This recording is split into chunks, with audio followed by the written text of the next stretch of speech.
Cigarette খাওয়া কি ইসলামের দৃষ্টিতে নিষিদ্ধ? এর কোনো শাস্তি আছে কিনা?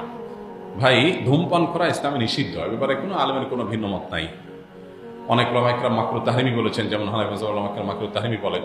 তবে সৌদি আরবের ওলামা ইকরাম এটাকে হারাম বলেছেন, নিষিদ্ধ এবং এটা গুনাহ নাজায়েজ, এ ব্যাপারে কারোর কোনো ভিন্ন মত নেই। কেন?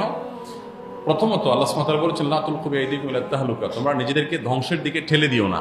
ধূমপান করলে আমাদের উপকার হয় না ক্ষতি হয়? ক্ষতি হয়।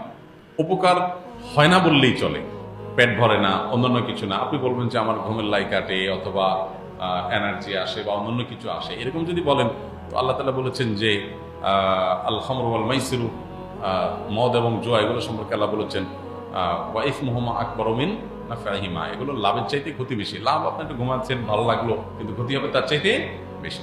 তো যে জিনিসটা খেলে পরিষ্কার ক্ষতি হবে, আপনার সুস্পষ্ট ক্ষতি সাধন হবে, জেনে শুনে সেরকম ক্ষতিকর জিনিস খাওয়া, যেটা আপনার স্বাস্থ্যকে ধ্বংস করবে, আপনাকে বিপদের দিকে ঠেলে দিবে, মৃত্যুর দিকে ঠেলে দিবে, ক্যান্সারের কারণ, সবচেয়ে বেশি ক্যান্সারের কারণ হয় এই ধূমপান। তো সেই জিনিসটা সেবন করা ইসলামে জায়েজ নাই, না জায়েজ, এটা একটা বিষয়।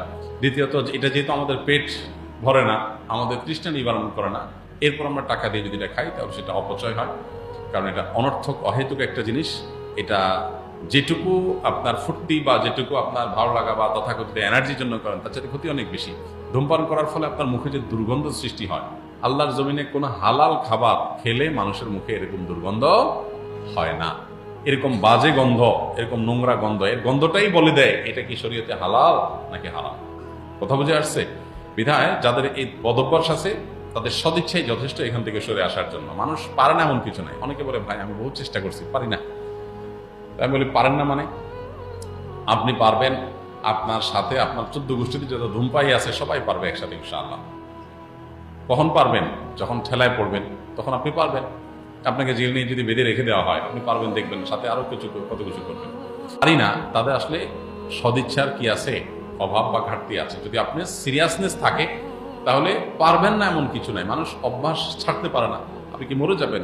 এরকম করে বিষয়ে আপনি মরে যাবেন, একটু কষ্ট হবে। একটু কষ্ট করা, নিজের বিরুদ্ধে সংগ্রাম করা, নিজেকে নিয়ন্ত্রণ করার মতো শক্তি সামর্থ্য যার নাই, এরকম একজন ঢিলা মানুষ, যার আত্মনিয়ন্ত্রণ নাই, নিজেকে কন্ট্রোল করতে পারে না, ডায়রিয়া রোগের মতো ঢিলা, ডাইরেক্ট হয়ে গেছে, যে তার মনে চায় আর সে ওখানে কাইত হয়ে যায়, সে কিছু করতে পারে না, নিজেকে নিজে ধরে রাখতে পারে না, এরকম ঢিলা মানুষ আল্লাহর কাছে জান্নাতের এক্সপেক্ট করে কিভাবে?